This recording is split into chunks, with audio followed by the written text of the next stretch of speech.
If you feel tired, struggle with heavy digestion, have a bloated abdomen, or have been told you have fatty liver, stay with me, because today we are going to talk about a very common problem and, most importantly, how to start improving it in a practical and realistic way with one key food and a few simple habits. It has been a while since we addressed fatty liver in depth, and the truth is that today it has almost become a silent epidemic. We live surrounded by processed foods, sugar everywhere, and routines that do not always help. Anyone who does not have some degree of fatty liver today either lives in the countryside or eats very differently from how people eat in the city. Today I want to explain to you, calmly and with scientific support, how a single food can help significantly improve fatty liver in just a few weeks, around 3 to 4, as long as you also do your part by adopting certain habits that we will go through step by step. I am Dr. Gabriel Mena, and I welcome you to my channel. Here we talk about integrative health, longevity, and natural, very easy habits that help you maintain your physical, mental, and emotional balance. So take notes and share this with your family and friends to help them improve their health. We upload new videos every day, so subscribe and activate the notification bell so you do not miss any updates. Before we continue, if you find this content valuable, a simple gesture like supporting the video or sharing it helps this message reach more people who need it. Thank you from the bottom of my heart for being here and taking care of your health. Now, let's get into the topic. This is not about scaring anyone, but about understanding what is happening inside your body so you can make better decisions. Fatty liver is not a minor issue. Approximately 20% of people with fatty liver can progress over time to cirrhosis. The liver is an elastic, resilient, and generous organ, but when it is pushed too hard, it eventually pays the price. To make it easy to understand, just as there is an ectopic pregnancy, which occurs outside the correct place, fat in the liver is also fat that is out of place. The liver is not designed to store fat. When fat begins to accumulate where it should not, it starts to irritate liver tissue. Think of someone who uses a machete every day. At first the hand slips, then blisters appear, and over time a callus forms. Something very similar happens in the liver. Fat bothers, irritates, and inflames it again and again, until the tissue becomes stiff and fibrous. This is what we call fibrosis, and in advanced stages it can lead to much more serious problems. Many people ask me how they can know if they have this condition. There are several tests, but one of the simplest is liver elastography. It is similar to a standard ultrasound, but it measures how elastic your liver is. When the liver loses elasticity and becomes stiff, we are already talking about fibrosis. Everything begins when fat inflames the liver, a condition known as steatohepatitis, and if it is not corrected in time, that inflammatory process ends up hardening the organ. That is why I want you to pay close attention today, because we are getting into the core of the issue. You are going to learn about a food with scientific backing that helps reduce fat in the liver, is easy to find, and can be integrated into your daily life without complications. Now, how does fatty liver actually develop? What truly causes it? The main cause is excess calories, and especially excess sugar. Today we do not just eat sugar, we practically live immersed in it. White sugar, brown sugar, honey, syrups, refined flours, bread, rice, pasta, instant oatmeal. All of these, when they come without their natural fiber, behave like pure sugar. The body can handle around 25 grams of sugar per day. The problem is that many people exceed that amount before they even finish breakfast. Just one glass of instant oatmeal can already surpass that limit. When excess sugar enters the body, a process called de novo lipogenesis occurs. The extra sugar is converted into fat, and when the normal storage sites are already full, that fat ends up accumulating in the liver. To give you an idea, 3 slices of bread already provide close to 7 grams of sugar. If you add milk, juice, or some extra sweetener, the limit is easily exceeded. That is why I insist so much on not going over 25 grams per day, regardless of the type of sugar. We live in a time when average consumption is around 90 grams of sugar per day. That means more than 2 kilograms of sugar per month. To burn that amount, a person would have to walk for dozens of hours. It makes much more sense to reduce consumption than to try to compensate with exercise. When the liver becomes filled with fat, Even glucose from healthy foods like fruit has difficulty entering. The pancreas produces more and more insulin to force that entry, and that is where insulin resistance begins. That is why fatty liver often goes hand in hand with high triglycerides, prediabetes, and other metabolic problems. It is not that fruit or oats are the problem. The problem is the overloaded liver. I have seen many patients in my practice with this situation. I remember a patient in his early 60s, very similar to many of you, who ate healthy, according to him, yet had advanced fatty liver. When we reviewed his diet, the excess hidden sugar was obvious. We adjusted that, and the changes were remarkable within just a few weeks. And here is something important. Fatty liver is not genetic. No one is born with fat in their liver. Fat ends up there because of what we eat, especially due to the excess sugar present in products we consume daily without realizing it. That is why, before talking about medications or magical solutions, the first step is always to learn how to read labels, check how much sugar foods contain, and make more conscious choices. On this channel, Dr. Gabriel Mena's channel, we are deeply committed to helping you understand your body and improve your health with clear and practical information. Tomorrow we will have a new video to continue taking care of your liver and your habits, and I would love for you to be here with us. If you have fatty liver and feel that you are making an effort but are not seeing clear results, it is important that you understand which foods are truly affecting your metabolism and how you can begin to reverse it in an intelligent and sustainable way. What I am about to explain is based on serious studies published in high-level medical journals, such as those in endocrinology and metabolism in the United States.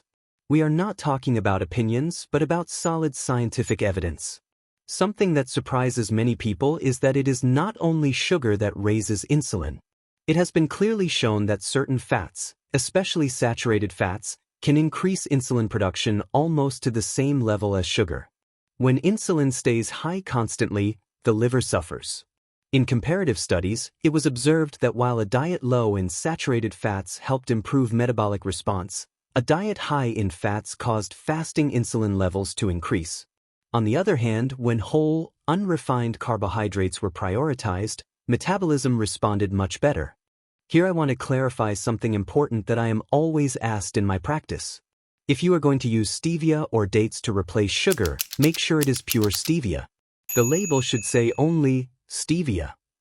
If you see maltodextrin, sucralose, aspartame, or other additives, it is no longer the same. Many brands mix a minimal amount of stevia with cheap fillers, which misleads the consumer. Now, let's return to a key question. What is worse for the liver, sugar, or saturated fats? There is a very well-known study published in the journal Diabetes Care that concludes something very clear. Saturated fats are metabolically more harmful to the human liver than unsaturated fats and even than refined sugars. This does not mean that sugar is harmless, but rather that the combination of sugar plus saturated fat is especially dangerous. In another very interesting study, two groups were compared. One group added 1,000 extra calories in the form of sugar to their usual diet. The other added 1,000 extra calories in the form of fat. The result was striking. In the sugar group, liver fat increased by around 33%. But in the group that consumed more fat, the liver became 55% fattier. This is very telling. That is why it is so important not to be misled by the food industry. Today, more than 70% of processed products contain added sugar, even if we do not always notice it. My recommendation is clear. These foods can be consumed occasionally, but they should not be part of your everyday routine. Now, what can we actually do in practice to counteract this? A simple and powerful recommendation is to consume at least 2 servings of legumes every day. Chickpeas, lentils, beans, fava beans. The latter are especially rich in antioxidants. Increasing legumes and reducing saturated fats is a very effective strategy to protect the liver. Before introducing today's key food, there is something else you need to know. Extremely low-calorie diets or very rapid weight loss can worsen fatty liver. When weight is lost too quickly, the body releases fat all at once, and a significant portion of it ends up back in the liver. Evidence recommends gradual weight loss, around half a kilo to 1 kilo per week. Faster than that can be counterproductive for liver health. And now, we finally arrive at the food I mentioned from the very beginning. Apple cider vinegar. This food works on several fronts at the same time. First, it helps reduce sugar absorption. Second, it decreases the intake of saturated fats into the body. And third, it supports weight loss. It is truly a 3-in-1 approach. Studies show that vinegar consumption improves insulin action, allowing the pancreas not to overwork. When insulin levels go down, the liver begins to release accumulated fat and metabolism improves. In practice, what I recommend and also do personally is to take 1 tablespoon of apple cider vinegar diluted in half a glass of water, always after meals and with a full stomach. It can be taken once or twice a day. There is no need to take it on an empty stomach. I have seen this work many times in my practice. I remember a patient around 58 years old, with fatty liver, reflux, and high triglycerides. By adjusting sugar intake, reducing saturated fats, and adding vinegar consistently, her lab results began to improve within just a few weeks, and she herself felt more energetic and less bloated. Vinegar does not only help the liver. It also improves reflux, protects the stomach lining, promotes gastric emptying, and helps improve the absorption of important minerals. Even people without a gallbladder can consume it without any problem. It can be used by children, older adults, people with insulin resistance, hypertension, or even during pregnancy, as long as there is no intense nausea. And no, vinegar gummies or pills do not have the same effect. Liquid vinegar is the best option. The mechanism is simple. By reducing sugar absorption, triglycerides go down, and when triglycerides decrease, the liver stops accumulating fat. That is why this habit, sustained over time, can make a big difference. Apple cider vinegar is not magic, but when it is combined with less sugar, fewer saturated fats, and a more conscious lifestyle, the results can be truly surprising. If you are dealing with fatty liver, inflammation, reflux, constant fatigue, or difficulty losing weight, today you have seen that you are not alone and that there is indeed a practical and natural way to start improving. Throughout this time together, we have talked about how small changes, such as reducing sugar, moderating saturated fats, and using apple cider vinegar correctly, can make a real difference in your health, especially in the liver, which is the center of your metabolism. I want to address a few final questions that often come up. Many people ask me if vinegar works for everything. And here I am always honest with you. There are areas where the evidence is clear, such as its support in fatty liver, insulin resistance, reflux, and triglyceride control. There are others, like fibromyalgia or certain complex conditions, where there are no conclusive studies. When I do not know, I prefer to tell you clearly. Responsible medicine also means knowing when to say, there is no certainty here. If you have been using apple cider vinegar for weeks and do not see changes in your weight, review something fundamental: how much hidden sugar you are consuming and how many saturated fats are still on your plate. Vinegar helps, but it does not perform miracles on its own. It is a support within a more conscious lifestyle. In children, adolescents, older adults, and even in people who take blood thinners, apple cider vinegar can be used without problem, always with a full stomach and in moderate amounts. The exceptions are clear: active gastric ulcers or very specific situations that must always be evaluated individually. Many people tell me, "Doctor, if I cut out fat and sugar, can I still improve my liver without vinegar?" Of course you can. Vinegar is not mandatory. I use it myself because it helped me a lot with reflux and because I see its benefits in my practice, but what really matters is changing habits. And no, you are not going to disappear if you are thin and take vinegar. I have been taking it for years, and here I am, firmly grounded. I also want to clarify something very important. Vinegar does not replace medications such as metformin. In the lifestyle medicine programs I lead, we evaluate each person, review their tests and progress, and with medical supervision, in some cases we gradually reduce medication. But this is done in an organized way, with follow-up and with a healthcare team. Never on your own. Vinegar is a complement, not a magic pill. I remember the case of a patient around 60 years old who came to my office exhausted, with fatty liver, high blood sugar, and a lot of frustration. She did not start with extreme changes. She simply adjusted her diet, reduced sugar, added legumes, daily walks, and 1 tablespoon of apple cider vinegar after meals. Within a few weeks, her lab results began to improve, and most importantly, she regained her energy. When she told me, "Doctor, now I understand that it was not just one thing, it was the whole combination," I knew we were on the right path. Stories like this happen more often than you might imagine. Tomorrow we are going to talk about a surprising probiotic breakfast, much more powerful than what we usually see, and I confess that it impressed me myself when I studied it. It is one of those simple things no one explains to us, yet it can change the way you start your day. It will be at 8 p.m. Ecuador time, so you can plan ahead and join us. Before saying goodbye, I want to calmly and without pressure invite you, if this content brings value to your life, to subscribe to the channel, activate the notification bell so you do not miss the daily videos, share this message with someone you know is going through the same situation, and leave your comment.